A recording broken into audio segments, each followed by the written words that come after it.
All right, everyone, we are on to lesson 210, inverses of exponential functions.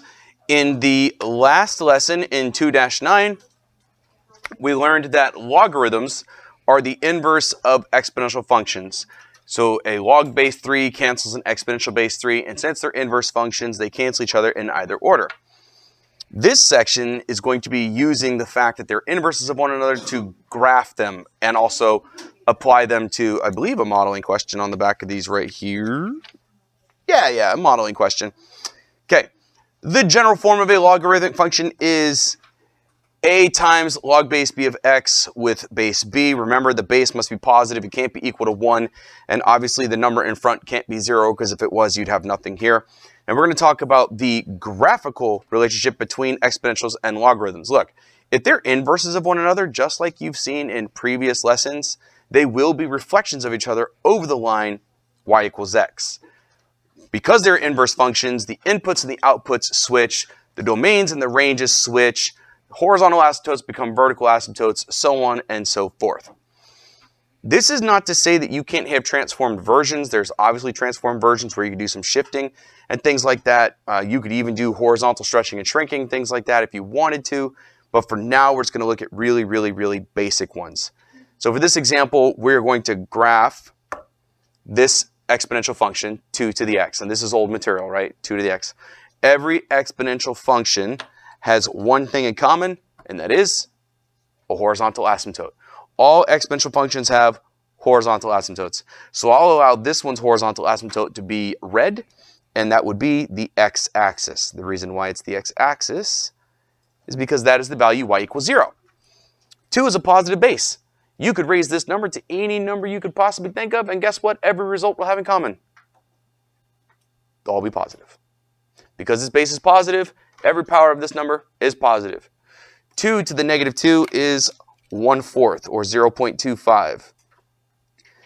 2 to the negative 1 is 1/2, or 0.5. 2 to the 0 is 1, 2 to the 1 is 2, and 2 to the 2 is 4. All right, let's go ahead and plot those dots to the best of our ability. You know what? I think I'm just going to cheese it. I'm just going to do this. We all know that that's what that's going to look like, right? Now, if we take those exact same coordinates, but switch their x and y because they're inverses of one another, we would get this setup. If x is 1/4, what power of 2 gets me a 1/4? The negative 2 power. If x is the 1/2, what power of 2 gets me a 1/2? The negative 1 power. If x is 1, this is one of our special logarithms. Remember, log base b of 1 always equals 0. Because it says, what power of 2 gets me this 1? The 0 power does. Here's our other special logarithm. Log base b of b always equals 1. Because it says, what power of 2 gets me that 2? The first power. And lastly, what power of 2 gets me that 4? The second power.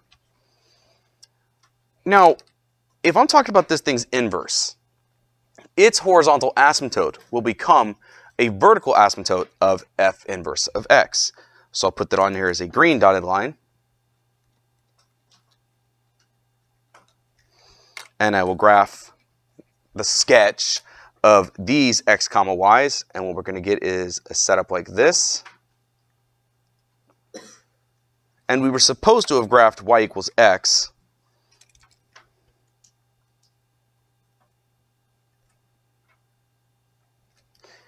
And I'm hoping that you can see that they are relatively decent in reflections of each other over that line y equals x.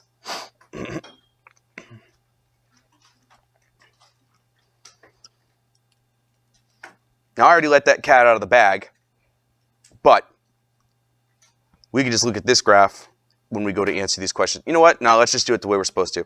Let's take these x comma y's that we have right here, and let's plot them for this. Because this is the same function, log base 2 of x. We had when x was 1/4, our value was negative 2. So if this is 1, this is a 1, that's 1, this is 1/2. So 1/4 is really close. It's like right there. 1/4 comma negative 2. Then we had a 1/2 negative 1. Then we had a 1, 0, a 2, 1, and a 4, 2. What would the next pretty x be? 8. And why did you say 8? Because, like, 2 to the power of 3 is 8, so that means that log base 2 of 8 would be 3. There we go. At x equals 8, we have 3, and he quoted an exponential reason. He said because 2 to the third is 8. So essentially, our inputs need to be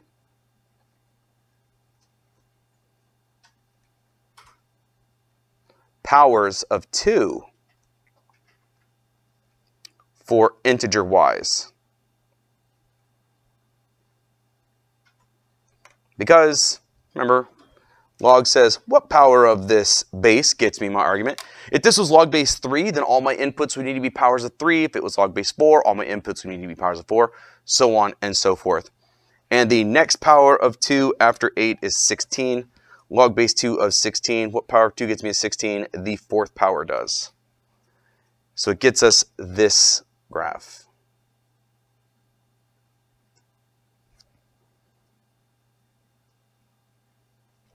Like that. So exponentials are one of the fastest growing functions in mathematics. That means their inverse, logarithms, are one of the slowest growing functions in mathematics. The domain of a logarithm is the range of an exponential. So we could look at this blue curve to see its range, or we could just look at this blue curve to see this thing's domain. I hope it's obvious that it's all numbers bigger than 0. It's from 0 to infinity. And its range would have been the domain of the exponential. Its range is forever down, and even though it's going really slowly, it is going forever up, all real numbers. Would somebody like to make a statement, other than Barry? Would somebody like to make a statement about this thing's rate of change?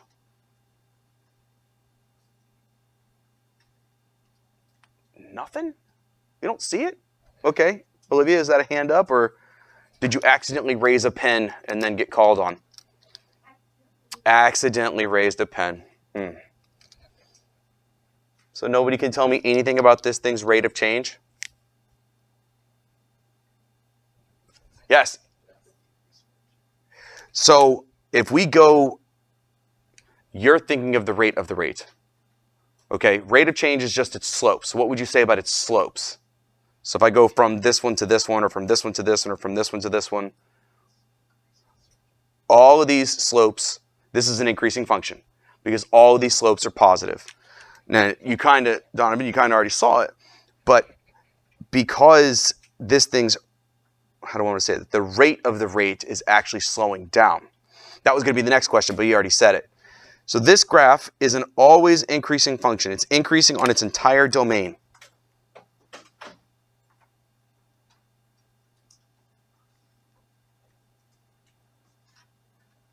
But I hope it's obvious that our rate of increase is slowing down. I mean, look over here. We've got a very steep rate of change. But then over here, wow, it's almost flat. It'll never truly be flat, but wow, it's slowing down. So because our rate of change is slowing down, because our rate of change is decreasing, what does it tell us about our concavity? Lots of people can say the answer. Down. It's concave down.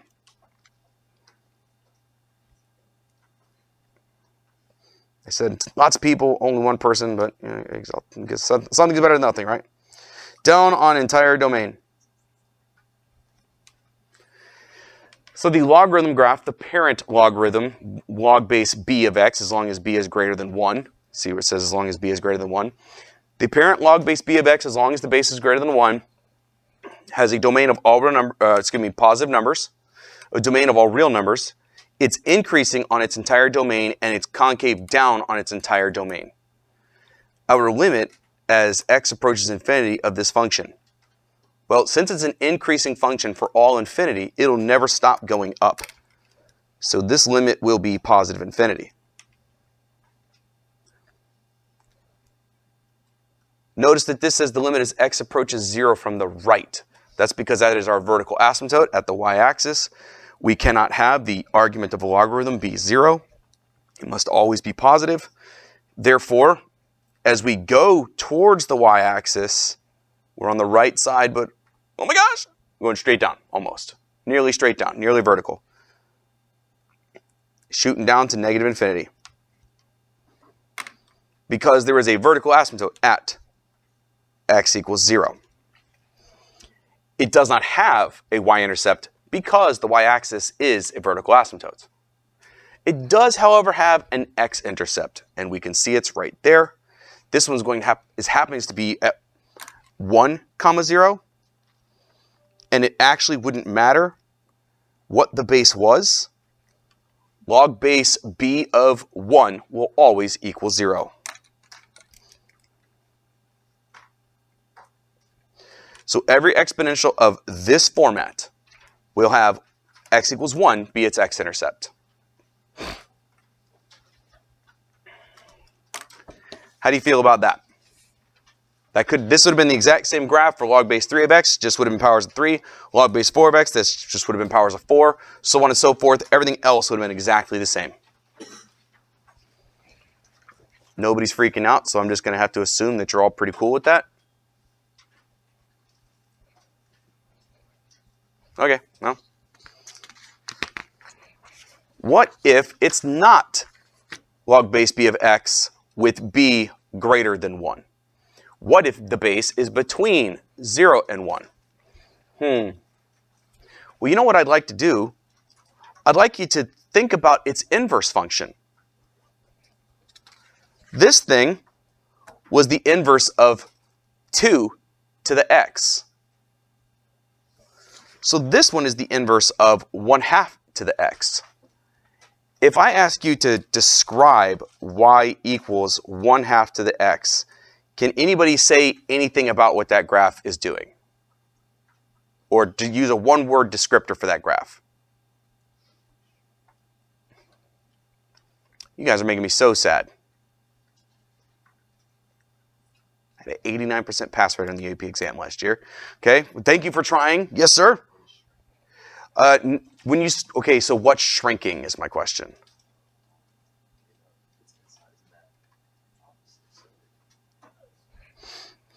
Well, you're not wrong about what you said transformation-wise, but inside is going to be where the x's are.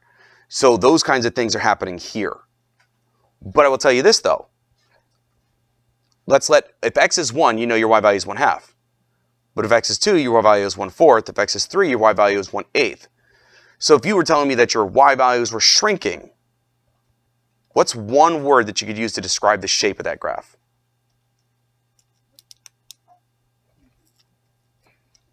What's that? It's a decreasing graph, yeah. I'm trying to get somebody to say that it's a decay graph. Like, it's exponential decay. We just did that stuff, guys. Wow, this is prime YouTube content, let me tell you. It's a decay graph. So if this is the inverse of exponential growth, I wonder what the inverse of exponential decay will look like. Let's find out. The domain log base b of x is always going to be the same. Positive numbers only. The argument of a logarithm must be positive. All right, so it still only exists to the right of the y-axis. I'm going to go ahead and throw my vertical asymptote on there. Still existing only to the right. Log base b of x will always have the same range. All real numbers.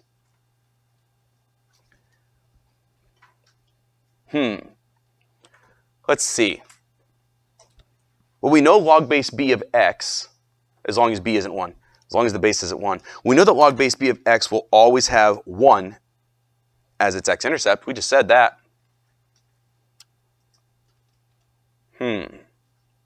What if we let the argument be powers of 2 again? What power of 1/2 gets me a 2?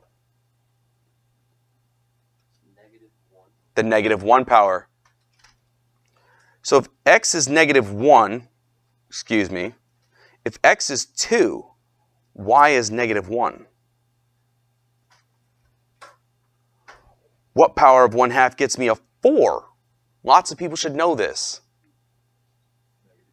-2. What power of 1/2 gets me an 8? -3. And what power of 2 gets me a 16? 1/2 gets me a 16. -4. Hopefully you guys can see that the graph is doing this. That's interesting. Go home, logarithm, you got drunk. Got a little wobbly on me. That's very interesting. So this graph, like this graph, is decreasing on its entire domain. Did you guys catch that? Both these graphs are increasing on their entire domain.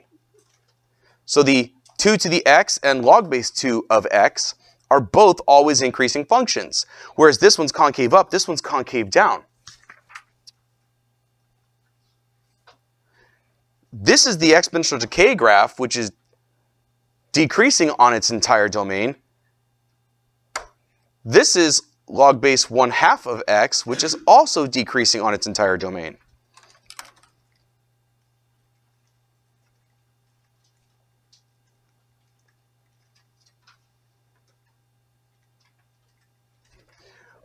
But just like this graph being concave up on its entire domain, this one's also concave up on its entire domain. That's an interesting situation, because for this one, 2 to the x is concave up, but log base 2 of x is concave down. Whereas 1/2 to the x is concave up, log base 1/2 of x is also concave up. That's interesting. So there's no neat little, oh, because it's inverses, I can swap things around rule for that. You basically just have to know what's happening. This one is concave down on the entire domain.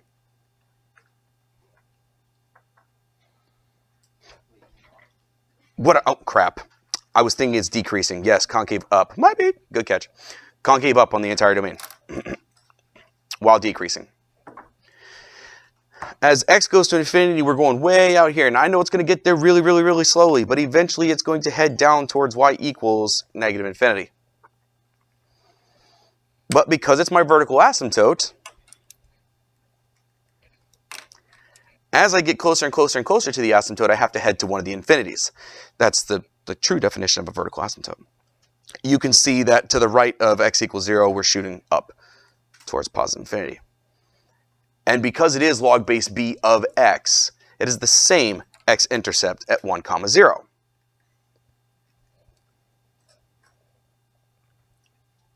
Interesting. If you had to use transformations, how would you say this graph could become this graph?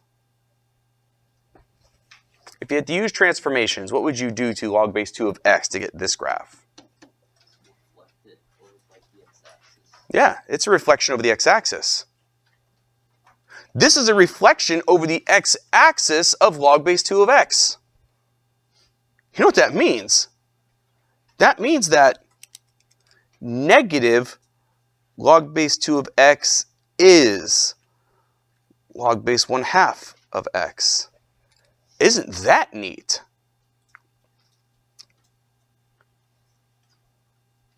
You remember the last lesson where I said that if you're trying to evaluate a logarithm and either the base or the argument has been reciprocated, you get a negative result?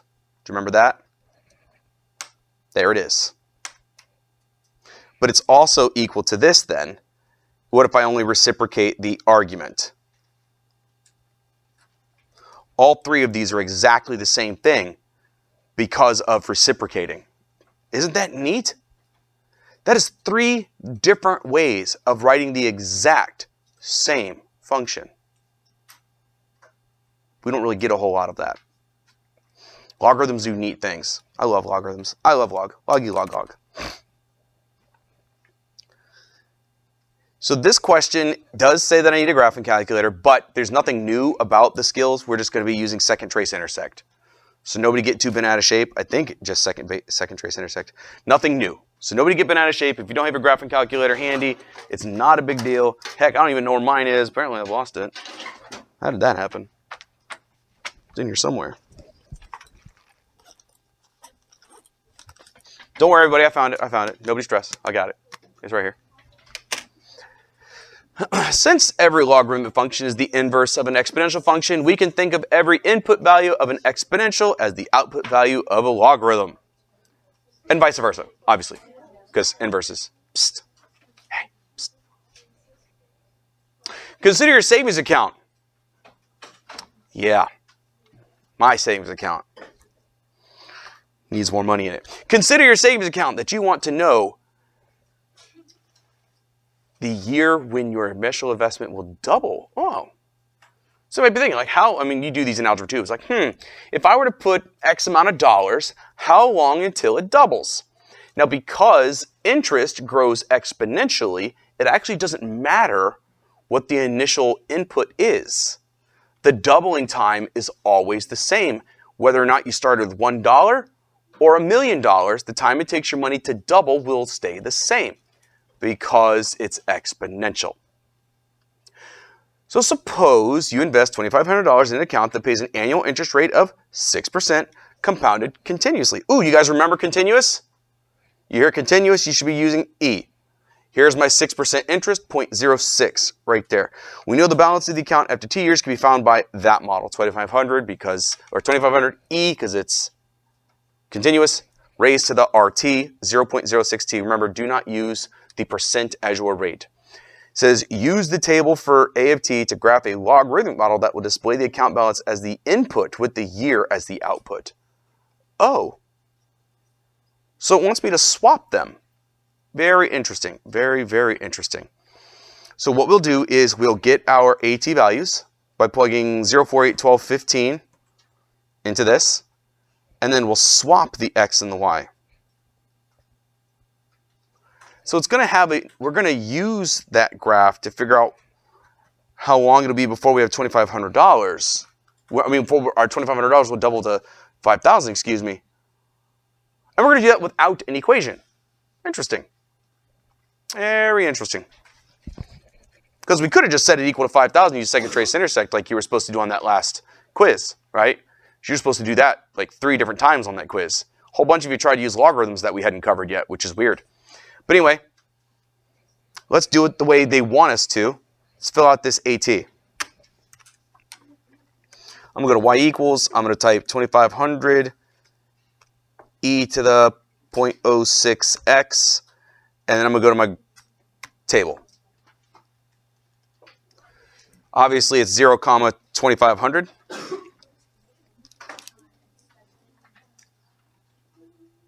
And then what goes by 4s? 4, 8, 12, and then 15 for some reason. 4, 31, 78, 10. 8, 40, 40, 20. 12.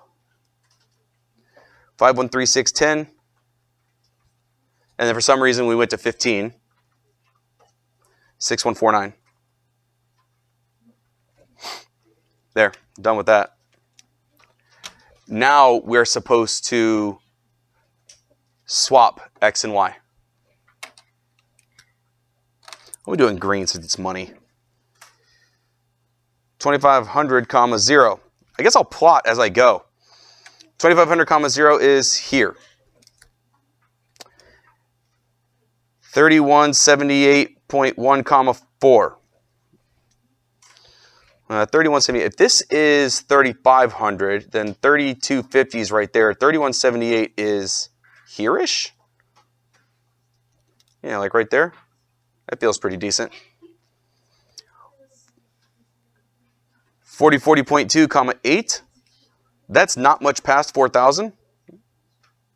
Come all the way up here to 8. 5, 1, 3, 6, 10, 12. Again, this is 5,500, so this would be 5,250, so it's somewhere around here. all the way up to 12. There-ish. And lastly, 61, 49, comma 15. Again, that's going to be like here-ish. What? I just forgot to write it. It's not a big... So this graph is doing this. It's definitely logarithmic. Estimate how many years before your $2,500 initial investment will double. Well, it doubles at 5,000. So if we take this 5,000 and we track it up to the curve and then track that left,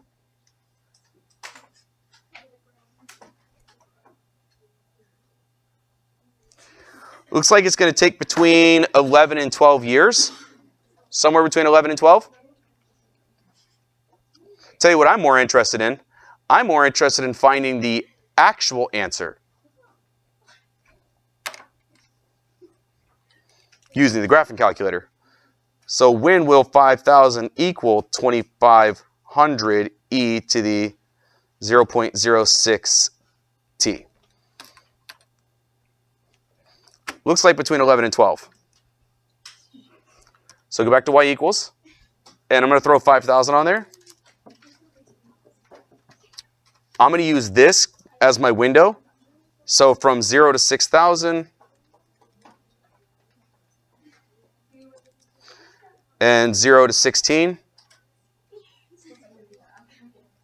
and hit graph.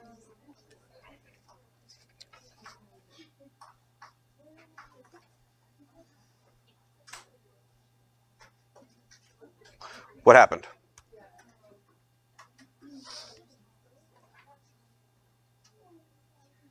Oh, I'll be okay. I have to switch my x and y. I have to switch my x and y. This window is for the logarithmic curve. We don't have the logarithmic curve. Oopsie. So this should have gone 0 to 16. And this should have gone 0 to 6,000. Sorry about that. That should work better. There it is. There we go. Ta-da!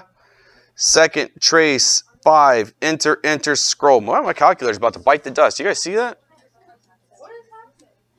I'm solving for x? No, it's because I was holding down. The frame rate of the camera was catching it flash.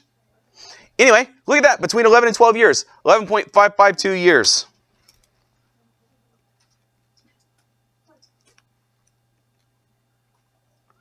So our estimate was pretty good.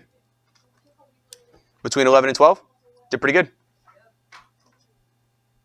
Cool.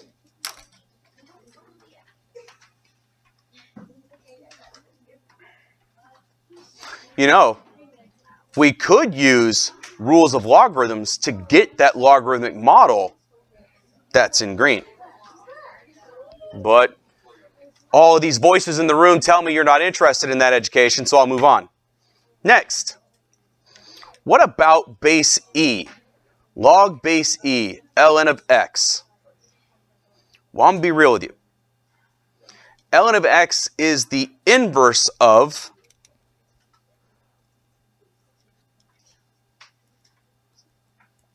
e to the x, so it has very little pretty results. A lot of irrational things. In fact, the only pretty results that this graph is going to have is at 0, 1. That's the only pretty point this has. So this thing has the only pretty point at 1, 0, because you just switch the x and the y, right? So let's get our e to the x. I'll do that one in green. E to the x looks like this, with 0, 1 being its only pretty point. It has the x-axis as its horizontal asymptote, just like 2 to the x did. And the inverse of that will look like this, whose only pretty point, picture not drawn to scale, is at 1, 0. It says find the inverse function. There it is. Algebraically, yeah, what cancels ln exponential base e. So you just do exponential base e on both sides and you're done. So what is the analysis of this curve? That is this one.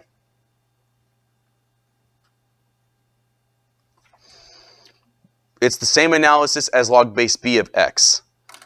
Domain, positive numbers only. Range, yes, all real numbers. Increasing, always. It's concave down, always.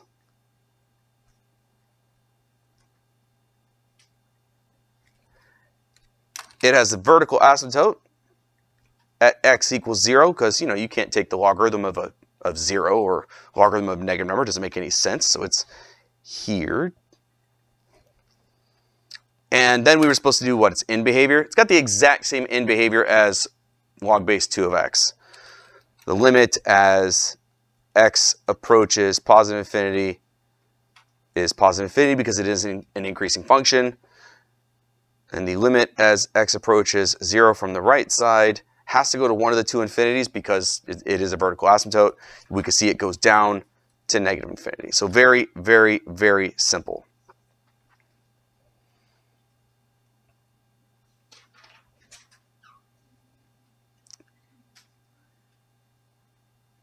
And I want to do one more example, and then we're going to call it a day. Because, oh, that's the end of that lesson anyway. True. All right, let's do this last example. This one is a log graph with some transformations. A log graph with some transformations. First, when I go to graph a log graph, the first thing you should be looking for is its vertical asymptote. And then its domain.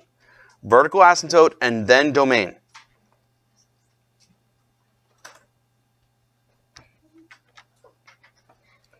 Vertical asymptote is always going to be at what makes the inside equal 0. Because the inside of this logarithm is not allowed to be 0. So we know that our argument, x plus 1, actually, you know what? Let's do domain and what's it called? Domain and vertical asymptote at the same time. We know that that argument must be positive. So if you subtract 1 from both sides, what you get is that your domain is x is greater than negative 1.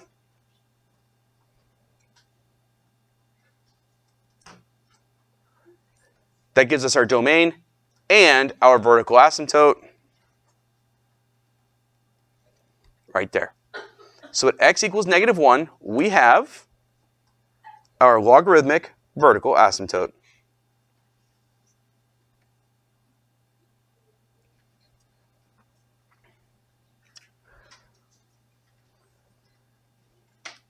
As far as logarithms is concerned, the easiest way to graph them is to talk about what makes the argument equal very specific things.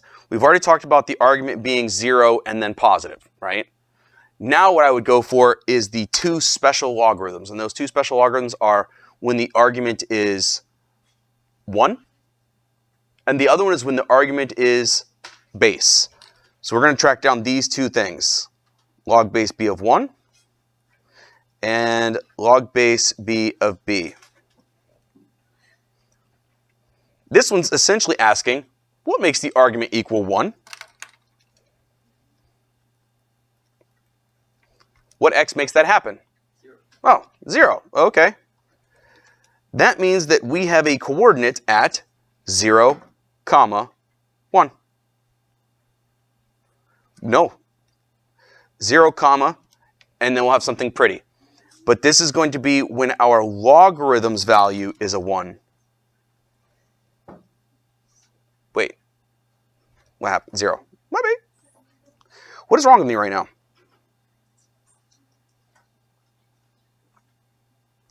Struggling. I said it right. 0, comma 0. There we go. I said it right. I'm not sure what just happened to my brain.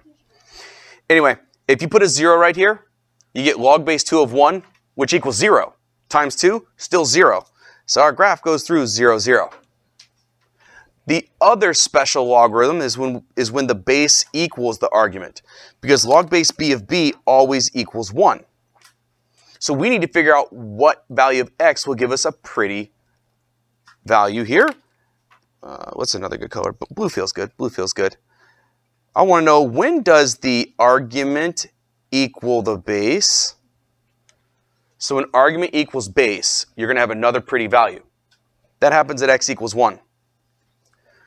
We know then that there is another pretty value at x equals 1. Let's see what y value we get. 1 plus 1 is 2. Log base 2 of 2 is 1, just like we wanted to happen. And 1 times 2 is 2. Oh, there's a pretty point at 1 comma 2. And if you wanted to keep going, you would continue to need the argument to be equal to powers of the base. So the next thing we would need to know is, what number would I need to plug in for this number to be equal to 4? Because that's the next power of 2. That would be at x equals 3. So at x equals 3, we get 3 plus 1 is 4.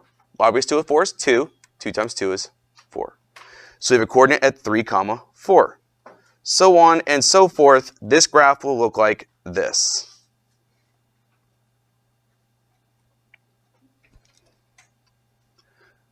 I need to know, though, before we go filling out the table, are you comfortable with how I was getting the x values? Well, to get the y values, I was just evaluating at the x that I found. So once again, the way we decide on our x's is find your domain / vertical asymptote. You find them at the same time by saying argument is greater than 0. Then figure out what makes the argument equal 1. Plug that x in, evaluate. Then figure out what makes the argument equal base. Plug that x in to evaluate. Then you go, what makes the argument equal the next power of the base, which would have been 4. And then if you wanted to, the next power of the base, which would have been 8. So on and so forth. So like I know x equals 7 would have been my next pretty one. So if I plug in 7, I get log base 2 of 8, which is 3. 3 times 2 is 6. So I should have had a coordinate at 7 comma 6. Dang, that was a pretty good guess. I did pretty good. So again, we're trying to make the argument be powers of the base, and then we're just evaluating to get the y values. We're supposed to find, let's go ahead and figure this out. Range, all real numbers. Limit as x goes to infinity. Infinity. Limit as x goes to negative infinity. This doesn't go to negative infinity. It's not applicable. This thing's intercept, we found it to be at 0, 0. And this thing's concavity is down. You know, the only thing we haven't done is found the inverse algebraically. So let's do that, and then we're done. I'm not going to bother filling it out because we've done exponentials before. Let's find the inverse algebraically by switching x and y. X equals 2 log base 2 of y plus 1. What do we need to do first? We're trying to get y by itself. What's first? What? Divide by 2. Somebody said divide by something, but then they got real quiet. So instead of saying divide by 2, if you don't mind, I'm going to say multiply both sides by 1/2. It's the same thing.